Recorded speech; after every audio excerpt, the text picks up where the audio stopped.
Here's an interview from one of our past shows on Rock and Metal Revival. If you're interested in hearing full shows, go to our Facebook page and check out our list of affiliates for times and places where you can hear Rock and Metal Revival. There is Standing in the Storm from August Burns Red of their latest release called Guardians. And with us today is rhythm guitarist Brent Rambler. Welcome to the Revival, Brent. Thank you for having me. It's great to have you. Now, this is the ninth studio release from August Burns Red, if I'm correct, and the first since Phantom Anthem in 2017. Now, this is such a killer release for many reasons, with it coming out just before the lockdown.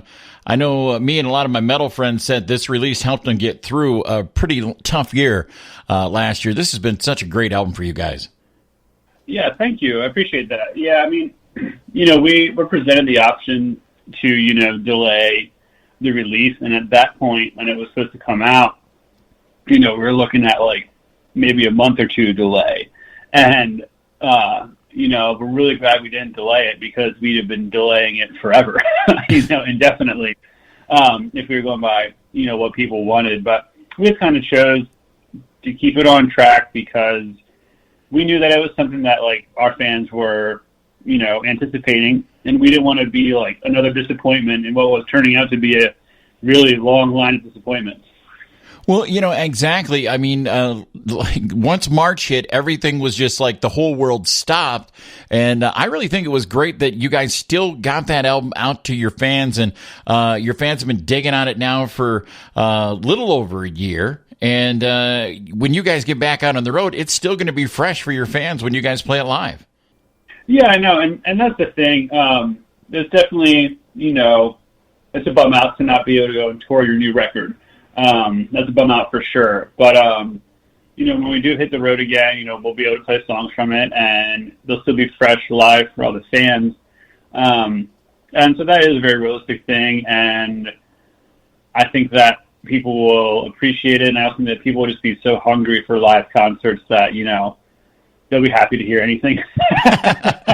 I totally believe that. Now, I was fired up the other day when I saw that you guys are going to get back out on the road in September. Now, you're going to do a few U.S. dates, and then it looks like you're going to Europe. We have, we have a bunch of U.S. Festival dates this fall, which we're very excited for. It's been a long time since we played a show, so we might be a little bit, have to break off the rust in front of a pretty large crowd, but that's not a problem. I'll take it any way I can get it at this point. Well, when was the last time you actually took a stage, Brent? I mean, that had to be was it in 2019, or did you do 2020 at all? We were actually on tour with Killswitch Engage. We were 3 shows in, and we had to go home. That was in March, so like March 13th of last year. Oh, that had to be brutal. Now, with the downtime in 2020, did the band take time just to recharge the batteries, or were there a lot of like your Zoom writing sessions getting ready for maybe a release somewhere down the road, or did you guys just take some time off and enjoy life a little bit? We definitely did not take time off. We've done, we did a full album live stream for our debut record, Thrill Seeker. So everyone had to relearn, 15-year-old songs, and then we did another full live stream of our annual Christmas show.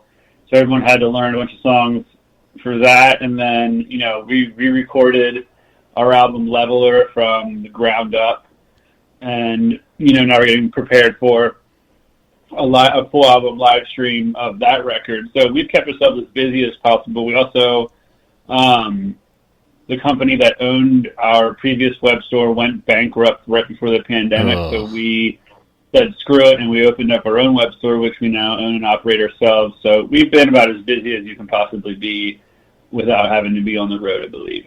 That's very cool. So from this side of the fence, being a metal fan, I see the genre getting stronger with this period of no live music, as a desire to get out and just throw down is on the mind of a lot of fans. Being one of the leaders and top bands in the metalcore genre, do you feel the fan base picking up and looking for a release when your bands like yourself get out and hit the road?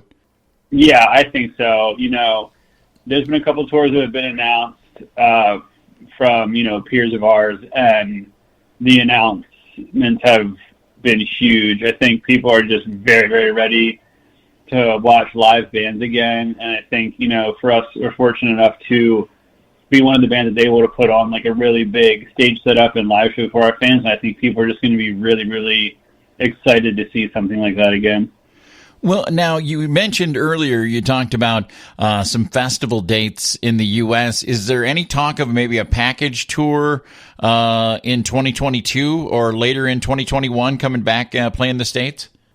We are kind of at the mercy of Killswitch Engage and when their tour can play.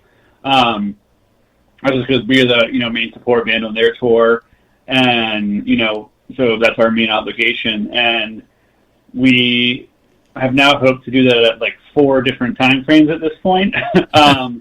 So we're just kind of working on when that can happen again, and kind of have to go with what promoters and stuff can tell us. And we have, a somewhat of a time frame, but not solid enough to be able to actually tell anyone when or where that will be. Yeah.